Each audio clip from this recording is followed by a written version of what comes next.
Menurut perspektifnya Yahudi, berdasarkan konteks daripada ayat-ayat ini, karena kan kita kalau bicara perspektif harus bicara konteks juga Pak ya, setuju nggak Pak? Iya, setuju. Ketika kita bicara konteks, berarti kan kita harus mempelajari ayat-ayat sebelumnya.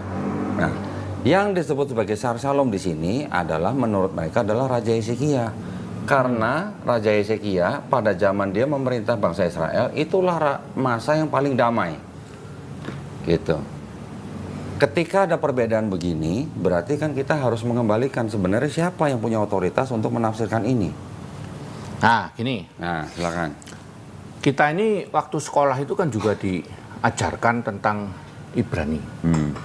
Tapi saya sendiri tidak pernah berminat untuk berdebat dengan orang Yahudi, karena dia sendiri menyalibkan Yesus melalui tangan orang-orang Romawi. Jadi tidak mungkin membela kita, setuju ya? Walaupun dibilang suruh netral, omong kosong lah, belgedes semua itu pasti akan double pasti mereka.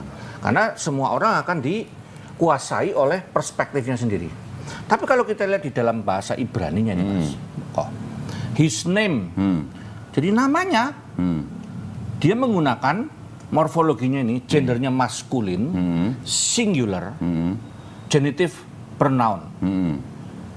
Personnya 3, namanya dia, maskulin dan singular. Jadi namanya dia yang mau lahir itu. Dia itu siapa? Anak atau yang siapa? mau lahir? Loh, kan dari anak, awal. berarti anak. Iya. Nah, nih, ini anak buatan itu siapa kan. Pak? Lihat dari situ. Enggak, ini aplikasi ini punya Kristen atau punya Yahudi? Lah, aku Nah, itu juga beda Pak. Nah, makanya aku bilang kalau sudah masalah begini, teks begini, paling bagus bukan kita yang ngomong. Enggak gini. Paling bagus datengin orang Yahudi. Oh, kalau orang Yahudi pasti setuju ini, Pak. Lah iya diparsing. Sama-sama diparsing. Kalau saya panggil orang Yahudi ke sini, Pak, mereka pasti akan pakai ini, ngikutin Setuju. ini. Cuma kita perlu parsing satu-satu. Parsingnya gimana? Parsing itu gitu. Nih contoh tadi ya. Ini kan persoalan daripada orang-orang itu bahwa Yesaya 6 ya. Ini pertama ya. For menggunakan kata Gini Pak. ki. Sorry. Coba Saya potong. ya. Saya potong. Saya tadi kan tanya, ini aplikasi buatan siapa, ya kan? Kalau ini terbukti aplikasi buatan Kristen, berarti ini perspektifnya sama dengan Kemungkinan ini. berbeda. Enggak, pasti sama dengan yang ini, Pak, KJV. Iya dong. Gini, bahkan nanti kalau kita mau membahas yang begitu, Yahudi pun punya beberapa. Bisa tunjukin nggak, Pak? Ya ada, memang. Saya bukan orang Yudaisme. Oh, enggak, justru kita harus paham perspektifnya mereka bagaimana. Kalau kita nggak paham perspektifnya Yahudi, Pak, nggak usah ngomongin ini. Kalau bicara perspektif Yahudi, nggak ada yang jadi Kristen. Lah memang. Lah iya makanya. Harusnya begitu, Pak, memang. Karena begini, ini poin saya begini, Pak. Kitab ini yang menulis Yahudi, yang menyusun Yahudi. Tunggu dulu, Yesus orang Yahudi. Sebentar, saya tahu.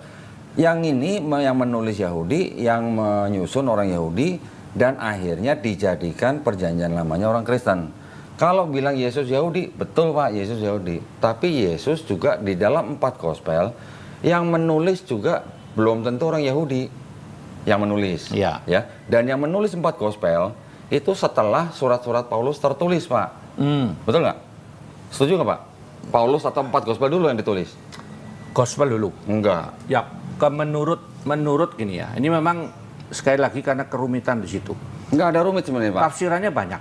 Oke. Memang Injil terakhir atau surat terakhir itu Yohanes waktu masih. Enggak, yang pertama ditulisnya dari 4 gospel itu. Yang pertama apa Pak? Aku pernah mempelajari itu Yakobus. Surat Dari 4 Yakobus. gospel. Matius, Markus, Markus. Lukas, Yohanes. Markus ini Pak. Kira-kira tahun 65 sebelum bait kedua dihancurkan. Sebelum 65, Paulus sudah menulis Pak dari tahun 48 sampai 65. Oke, yaudah asumsi ada. Aku ikut aja. Terus gimana? Oke, berarti yang ditulis surat-surat Paulus dulu nih Pak. Ya, bahkan dari ya. 13 surat yang dianggap tulisan Paulus, menurut ahli-ahli bahasa, menurut ahli-ahli perjanjian baru zaman sekarang, cuma 7 yang benar-benar ditulis oleh Paulus. Sisanya ditulis oleh Paulin. Ya. Orang-orang yang mengikuti pemikiran Paulus. Ibrani udah jelas bukan tulisan Ya. Paulus. Ya. Jadi Paulus duluan yang ditulis, baru 4 gospel. 4 gospel pun kalau kita mau mengikuti daripada aliran kritik teks, yang ditulis pertama Markus, Matius, dan Lukas yang sama-sama punya sumber sendiri namanya Q, ini menyadur dari Markus. Yo. Oke. Baru yang terakhir Yohanes tadi Bapak bilang. Jadi kalau Matius, Markus itu kira-kira tahun 75 sampai 85 Masehi. Oke. Yohanes baru 95 Masehi. Nah, maksud saya, kalau Bapak bilang Yesus Yahudi, betul Yesus orang Yahudi, Pak. Tapi Yesus sudah ditulis dalam 4 gospel dalam perspektifnya orang Kristen. Oke. Ya. Kalau Bapak mau cerita atau mau tanya perspektifnya Yahudi terhadap Yesus gimana? Bisa baca Talmud. Walaupun di dalam Talmud belum tentu Yesus orang Nazaret yang disebut, Pak. Karena ada banyak Yesus dalam Talmud. Ya. Sekarang maksud saya gini, poin saya adalah ketika ada sebuah kitab yang belum ada Kristen, yang nulis Yahudi, yang nyusun Yahudi, berarti yang punya otoritas untuk menafsirkan kitab ini kan orang Yahudi. Iya. Setuju. Saya tidak akan menolak ketika Bapak bilang yang berhak menafsirkan Perjanjian Baru adalah orang Kristen. Iya. Cuman yang jadi masalah, gap yang sangat besar itu adalah seperti tadi Bapak bilang, bahwa orang Kristen membaca Perjanjian Lama menggunakan kacamata Kristen. Iya. Nah, itu ya. Jadi kalau tadi Bapak bilang Yesus adalah Mesias yang dijanjikan, menurut orang Yahudi juga bahwa Mesias yang dijanjikan itu bukan Tuhan yang jadi manusia, Pak. Oke? Dia harus benar-benar manusia murni, hasil setubuhnya suami istri. Yang kedua, Mesias yang akan turun itu harus keturunan Daud melalui Salomo. Iya kan, Pak? Ada ayatnya. Sedangkan Yesus di Kristen, di 4 gospel diceritakan dia bukan anak kandung Yusuf. Yang dianggap sebagai keturunan Daud dari Salomo adalah Yusuf. Maria mungkin dianggap lewat Nathan kalau di Lukas 3. Ya, Pak ya. Tetapi berarti kalau begitu untuk anak adopsi itu tidak diterima dalam tradisi Yahudi. Tidak bisa disebut dia adalah anak Daud keturunan Salomo. Yesusnya ini. Yang ketiga, Mesias yang akan datang itu, nanti dia akan datang ketika dunia itu udah nggak ada orang angkat senjata. Ada ayatnya. Nanti saya bisa kasih. Yang keempat, Mesias itu akan datang ketika semua manusia di bumi sudah mengenal Hashem. Yang kelima, Mesias yang akan datang itu, dia datang bukan datang menyelesaikan misi, terus pergi, terus datang lagi gitu. Bukan begitu, Pak. Orang Yahudi taunya Mesias itu datang cukup sekali, jadi raja bangsa Israel. Ini perbedaannya, ini standarnya orang Yahudi yang berbeda dengan standar Mesias orang Kristen. Ya. Nah, itu di situ. Sudah. Ya. Oke. Jadi di sini menurut orang Yahudi yang disebut sebagai Prince of Peace itu adalah Ahazia. Sedangkan 3 gelar yang ada di sini Untuk El Gibor. Wonders Advisor itu adalah El Gibor. Oke. Itu. Saya akan bantah dulu nih. Pertama, jika itu untuk El Gibor atau YHVH, YHVH itu, Yang 3 gelar. Ya. Ya. maka harusnya menggunakan kata Allah yang Maha Kuasa. Gini, Pak. Bapak mau- Almighty, bukan Ya. Mighty God. Itu mighty ya, Pak. Almighty. Mighty, iya. Almighty. Mighty doang. Bentar. Mighty God ya. Iya. Terus maksudnya Ya gimana? udah itu aja. Poinnya apa? Loh iya, poinnya kalau itu untuk YHVH, mereka pasti akan menggunakan istilah Maha Kuasa. Terus Gitu kalau ya. Eternal Father? Eternal Father ya memang Allah, memang. Setuju. Iya, jadi gimana? Kalau Eternal Father nggak bisa disematkan kepada Allah El Gibor? juga, iya. Bisa? Allah juga. Bisa kan? Raja Ma- Damai juga Allah juga. Berarti Mighty God juga bisa, Pak. Iya, loh. Wondrous Advisor juga bisa. Allah yang kekal, jelas Allah itu kekal. Iya. Jelas ya. Allah itu berkuasa atau maha kuasa? Bisa berkuasa, bisa maha kuasa, Pak. Enggak. Kalau Bapak berkuasa baca di- itu raja berkuasa. Iya, Bapak baca di Mazmur 147 kalau nggak salah. Sama Ayub, sebentar, saya lupa Ayub berapa. Ayub Mazmur 9. 147 sih yang bagaimana? Sebentar, gini Pak, sebentar.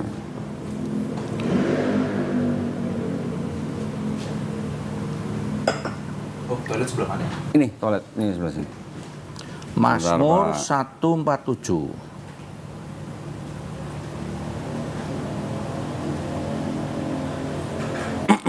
Aku waktu itu nggak mau lulus-lulus karena begini. Perdebatan-perdebatan semacam ini jujur aja.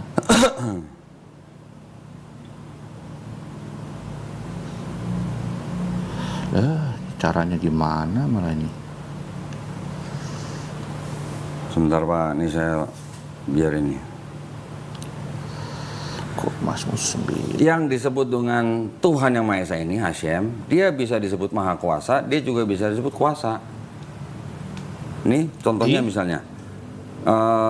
Roh Allah berkuasa atasnya dan Saul turut kepenuhan berkuasa. Oh lain. Ya, tidak harus Maha Bukan, Kuasa, Pak. bukan. Maha kuasa itu menunjukkan sifatnya dia Iya. yang maha hadir, maha tahu, gitu loh. Oke, saya setuju. Kalau dia maha tahu dan mengetahui, Iya. maha kuasa dan berkuasa, itu betul. Betul. Di sini juga disebut mighty God juga tidak salah, Pak. Salahnya di mana? Lah itu juga dipakai oleh saksi Yehova yang mengatakan ini dia gini, saksi Yehova itu percaya itu adalah Yesus.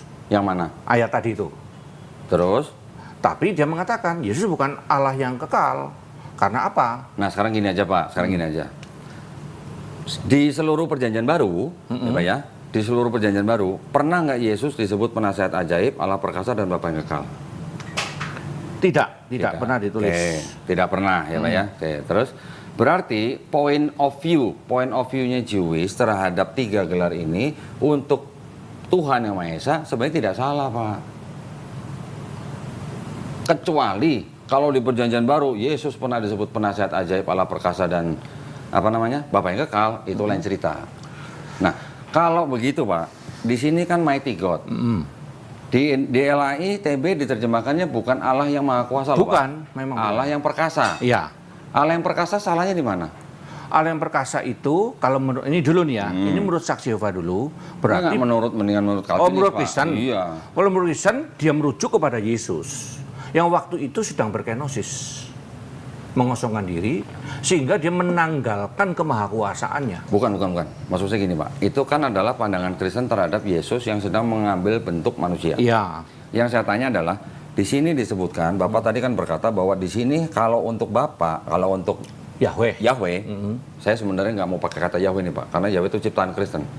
Enggak, itu kita juga Kristen juga cuma sepakat aja lah. Oke lah. Wong kita nggak tahu Kita kok sebut nih aslinya. ya satu yang Yahweh. YHWH lah. Atau Hasyim Kalau ya Bapak boleh. bilang ini tidak cocok untuk Yahweh karena di sini menggunakan mighty, terus Bapak usul tadi menggunakan harusnya almighty.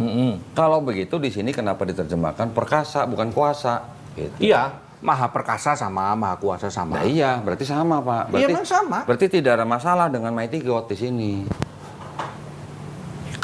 Karena perspektif penerjemah pun menerjemahkannya ya sudah. dengan perkasa bukan Saya maha masih kuasa. punya jawaban untuk itu. Oke, silakan. Buat 3 itu, Pak, untuk Yahweh, setuju. Dan Yesus itu Yahweh. Oke, nah Yahweh, itu ya. sudah berarti lari ke perjanjian Kristen. baru. Iya. Ya, oke. Tapi Bapak setuju dengan saya bahwa perspektifnya Yahudi terhadap Yesaya 96 ini dengan perspektifnya Kristen berbeda. Ya beda semua. Nah, karena memang Dari awal yang punya beda. karena memang yang punya otoritas untuk menafsirkan ini kan harusnya Yahudi. Oke. Oke. Setuju dulu ya. Oke. Udah selesai? Siap. Saya mau jawab sekarang. Terus.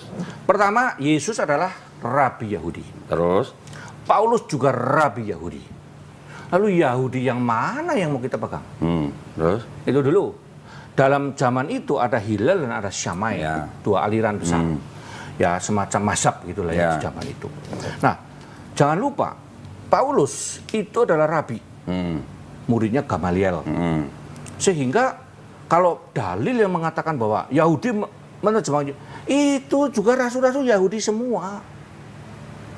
Terus. Jadi kita juga nggak masalah bahwa ketika ada rabi Yahudi lalu membuat kitab perjanjian baru untuk membuat tafsiran dari Yahudi yang lain, maksudnya yang non Kristen, yang salah. Saya bisa tunjukin kok, dia salah tafsir kok. Silakan. Oke. Coba. Misalnya tentang ayat jangan bercerai.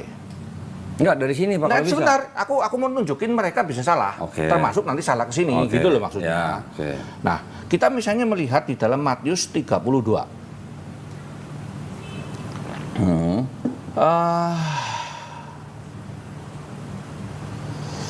Bentar, mana ya? Tentang soal cerai ya. Soal cerai itu ada di dalam Matius 19. Nih, kan ya? Matius 19 ayat yang ke-7. Kata mereka kepadanya, jika demikian, apakah sebabnya Musa memerintahkan untuk memberikan surat cerai jika orang menceraikan istrinya? Perhatikan kata menceraikan istrinya itu. Seakan-akan Musa menyetujui. Seakan-akan Musa menyetujui. Jadi begini, kamu kalau mau cerai ya, kalau mau cerai, kasih surat cerai dong. Nah, ya, gitu kan? Ya. Itu adalah satu penyelewengan secara tipis dari perintah Taurat Yang kemudian oleh orang Yahudi, yang kemudian kita sebut sebagai mitzvot hari ini tuh, yang 613 itu, sebagai sesuatu yang tidak akurat tafsirannya. Sehingga Tuhan Yesus menyatakan begini, karena ketegaran hatimu, Musa mengizinkan. Nanti aku mesti cari lagi kata mengizinkan itu apa, membiarkan gitu loh. Tetapi sejak semula tidaklah demikian. Karena semua orang harus satu ketemu satu, tidak boleh bercerai sampai mati. Kira-kira begitu. Nah, di sini kata menceraikan itu karena zina itu di dalam tafsiran zaman itu ada dua sayap itu. Yang dia mengatakan kalau tidak senonoh, bahkan ada tafsiran catatan yang pernah saya baca. Tidak senonoh apa? Masa kasinan boleh dicerai. Dan kurang sesuai dengan yang kita harapkan tuh dicerai. Lo udah dicerai tendang begitu aja. Nah, jadi Musa itu bukan nyuruh orang bercerai. Tidak pernah mengizinkan orang bercerai. Tetapi dia justru sedang melindungi kaum wanita. Dan ini disalahartikan. Maka Yesus berkata apa? Kamu tahu tidak? Kamu itu salah tafsir. Yang kamu ajarkan itu bukan firman Tuhan, walaupun kamu menyebutnya Taurat. Itu adalah adat istiadatmu sendiri, bikinan manusia itu sendiri. Nah, itu persoalannya di situ. Jadi kalau sekarang aku kembali kepada Dondi ngomong gini, kalau orang Yahudi dihadirkan ini itu, ya kita cuma ketawa. Kenapa kita ketawa? Harusnya Yahudi yang nulis, setuju panggil yang nulis, mereka nggak ada yang nulis, termasuk yang menafsirkan hari ini juga bukan penulis, Paulus juga bukan penulis, sehingga draw istilahku. Nggak ada draw, Pak. Draw, dia rabi sama rabi kok. Terus? Yesus rabi, Paulus rabi, mereka juga rabi. Lalu kenapa kita harus pro kepada yang melawan Yesus? Bahkan akhirnya para rabi-rabi ini, kita pasti ngomong zaman itu bukan zaman hari ini ya. Jadi jangan sampai orang Yahudi sekarang hari ini tuh pada ngamuk sama aku ini. Saya kalau mau panggil orang Yahudi sekarang bisa nih, Pak. Nah, itu usah. lain ceritanya. Beda tiga agama, nggak ada urusannya. Nggak apa-apa, justru Nah, sebaiknya memang begitu tiga, Pak, harusnya. Jadi gini, jadi rabi yang melawan Yesus itu bahkan secara licik menggunakan tangan orang lain. Alkitab mengatakan mereka memakai orang bersaksi dusta. Nah, itu rabi yang begitu masa mau gua ikutin. Terus, udah Pak. Ya. Oke, sekarang gini.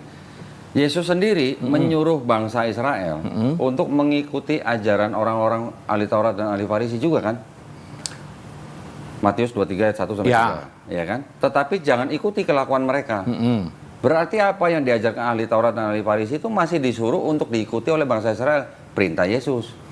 Karena tentu tidak semuanya salah. Misalnya yang benar adalah tentang menyembah Allah, tentang hal-hal yang usia persepuluhan. Maka Yesus mengatakan Matius 23 kan, ya kamu berikan semuanya itu, tetapi kamu tanpa kasih dan keadilan. Maka yang satu harus dilakukan, yang lain juga dilakukan. Terus? Nah kan begitu. Jadi istilahku. Tentu kita tidak bisa mengatakan orang Yahudi waktu itu kayak setan salah semua, kan tidak. Yesus mencoba meluruskan kembali. Nah, sekarang saya akan kembali dalam perspektif Kristen ya. Yesus kenapa bisa meluruskan? Karena dalam perspektif Kristen dialah yang berfirman itu. Karena dia Yahweh.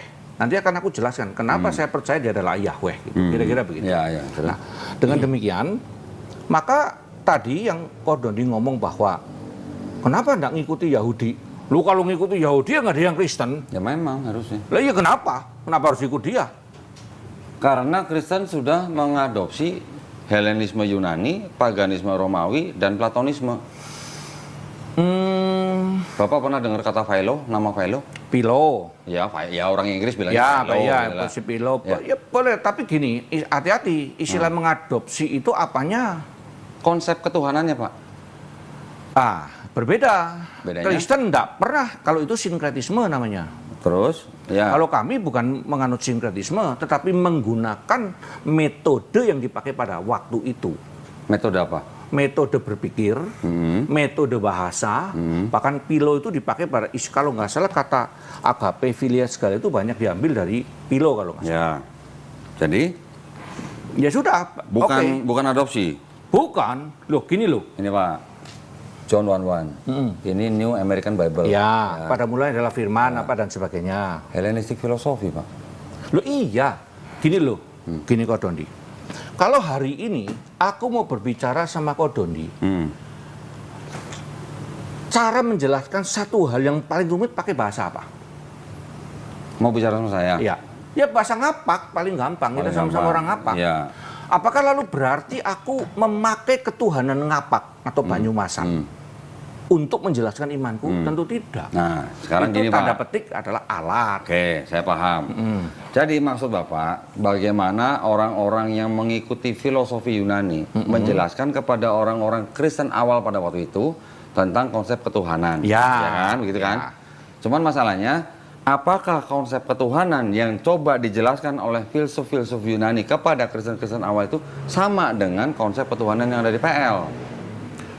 Konsep ketuhanan yang ada di PL berdasarkan siapa? Kalau berdasarkan Yahudi ya beda. Lah itu dia makanya. Lah kita kan nggak berdasarkan Yahudi. Kan tadi saya bilang bahwa kitabnya Yahudi dengan Kristen punya 3 hal yang bertolak belakang. Iya. Yang pertama konsep ketuhanan, kedua konsep keselamatan, yang ketiga konsep Mesias. Iya. Ya, yang konsep Mesias tadi saya sudah jelaskan. Iya. Tetapi kan kita kembali lagi kepada siapa yang menulis dan menyusun kitab ini. Iya. Ya.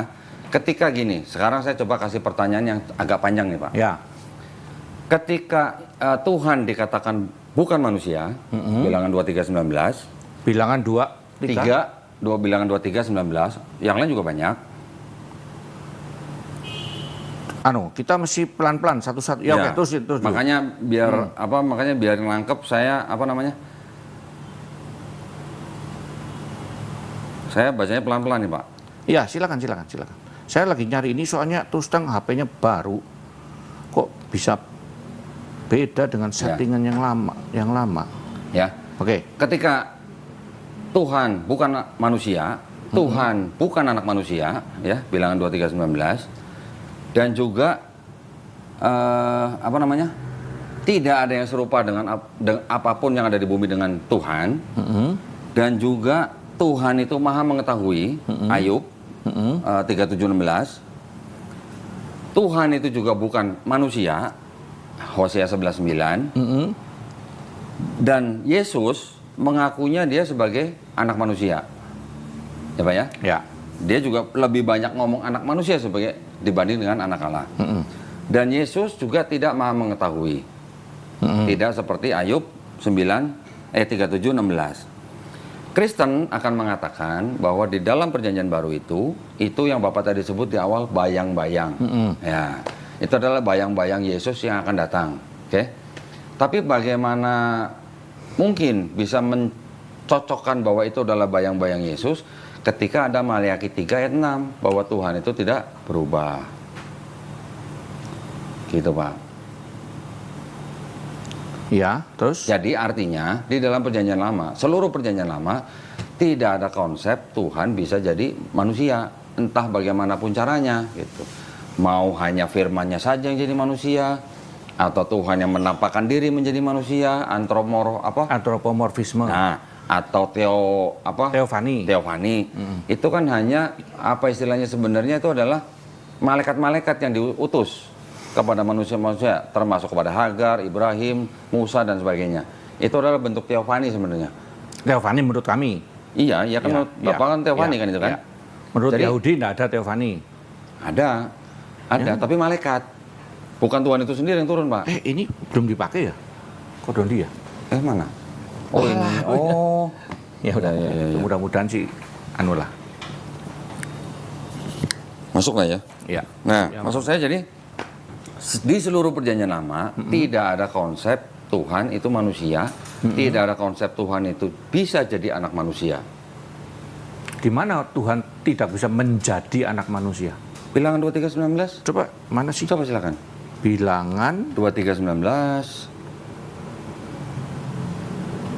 Bilangan 23:19. 23:19. Allah bukanlah manusia sehingga ia berdosa, bukan anak manusia sehingga ia menyesal. 1 Samuel 15. Sebentar, satu-satu. Dia tidak ngomong menjadi loh. Dia mengatakan Allah bukan manusia. Itu bicara ontological God. Oke. Allah secara ontologis. Gini, mau ngomong gini. Ingat, Allah itu bukan manusia. Jadi dia tidak mungkin berdusta. Tidak mungkin menyesal. Ya begitu kira-kira. Iya, saya tahu. Ya udah. karena jelas dia bukan manusia, dia jelas juga bukan anak manusia, ya berarti kan dia juga tidak bisa jadi anak manusia. Kenapa nggak bisa? Bisanya di mana? Loh, kalau dia bukan anak manusia sehingga ia menyesal, berarti dia nggak bisa jadi anak manusia karena dia nggak bisa menyesal. Makanya namanya bukan menjadi sebenarnya. Apa? Mengambil rupa. Menjelma. Iya. Kata menjelma. Yohanes 1:14 menjelma loh, Pak. Iya.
Kata menjelma kan dalam bahasa Inggris.